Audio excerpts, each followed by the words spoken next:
All right, let's get right into it. Today, we're tackling something that's, well, it's one of the most intimidating things any researcher has to do: write a grant proposal. But we're going to transform that whole daunting task into a manageable and, dare I say, exciting quest to get your brilliant work the funding it absolutely deserves. So, does this look familiar? Yeah, that blinking cursor on a totally blank page. It can feel like a spotlight, right? Pointing out every single one of your anxieties. And it's a feeling that stops so many talented researchers dead in their tracks before they even get started. And look, if you feel this way, you are absolutely not alone. This quote, it comes from a researcher just starting out, and wow, it just nails that feeling, doesn't it? Like you're an outsider staring up at this impossible-to-climb wall. It's a super common experience, but I promise you, it is not the end of the story. Because here's the secret. That fortress, it has a blueprint. This whole world of funding has its own logic, its own language. It's like a code. And in this explainer, we're going to hand you the keys to crack it, using the stories of people who've already figured this path out. Okay, let's officially begin our funding quest. And I want you to think of it this way. We're not just doing paperwork here. No, we're writing the very first chapter of your research's big success story. First things first, let's be real about the dragons in the room. You've got all these confusing buzzwords. I mean, what even is an R01? Then there's all this pressure to write a compelling impact statement. And of course, there's that very real, very heavy weight of knowing your lab's future could be on the line. Yeah, it's a journey that can feel incredibly isolating.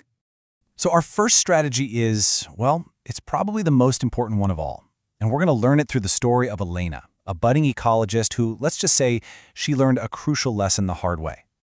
Just look at this. It's a total night and day difference between Elena's two tries. Her first attempt was a complete disaster. She literally said she just threw everything in. Her life story, a bunch of vague ideas. She totally ignored the funder's guidelines. And the result? A hard rejection. But then she completely flipped her approach. She tailored everything to the funder's mission, matched her ideas to their priorities, and she actually researched what they'd funded before. The result? A funded project. And we are not talking about a small win here. Her successful second attempt landed her a $50,000 starter grant. $50,000. That's the kind of tangible result you get when you shift from a self-focused approach to a funder-focused one. It makes all the difference. So this brings us to what we're calling the golden rule, and it is so important. Know your funder.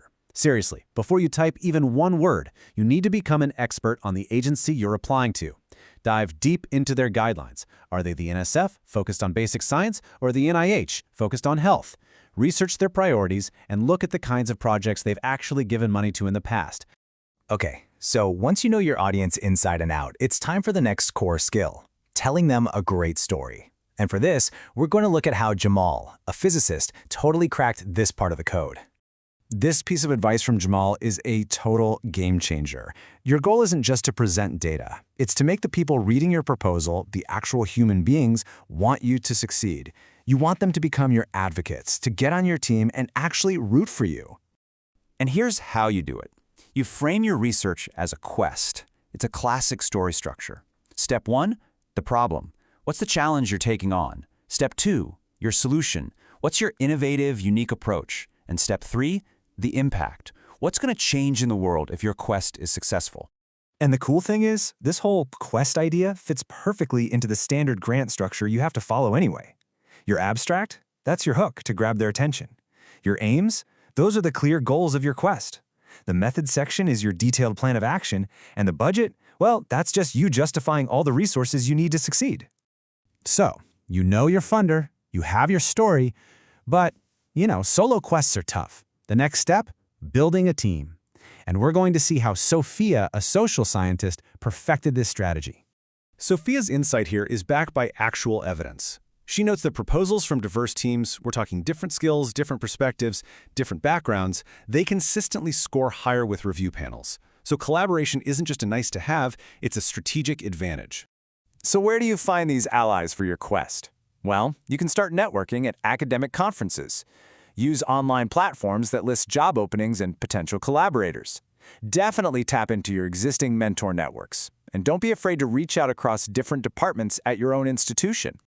All right, finally, we have to face the one thing that is almost inevitable on this quest: rejection. But the secret isn't to avoid it, it's to reframe it. A rejection is not a dead end. I want you to think of it this way. A rejection, especially one that comes with reviewer comments, isn't a failure. It's a roadmap. It's a set of directions given to you for free on exactly how to make your proposal stronger for the next submission. And the data backs this up. A huge portion of grants that get funded aren't successful on the first try. They're resubmissions. This just goes to show that persistence, guided by that feedback, is a proven path to success. The key takeaway? Most winners have to resubmit. So, let's bring it all together. If there is one crucial point to take away from all this, it's this. Securing research funding is not about luck. It is not some magical gift. It is a skill that can be learned, that can be practiced, and that can be mastered. From Elena, we learned to know our funder. From Jamal, we learned to tell a compelling story. And from Sophia, we learned to collaborate for the win. You have the code now. You have the map. Your research is important, and it deserves to be funded. So the only question left is, what story will you tell?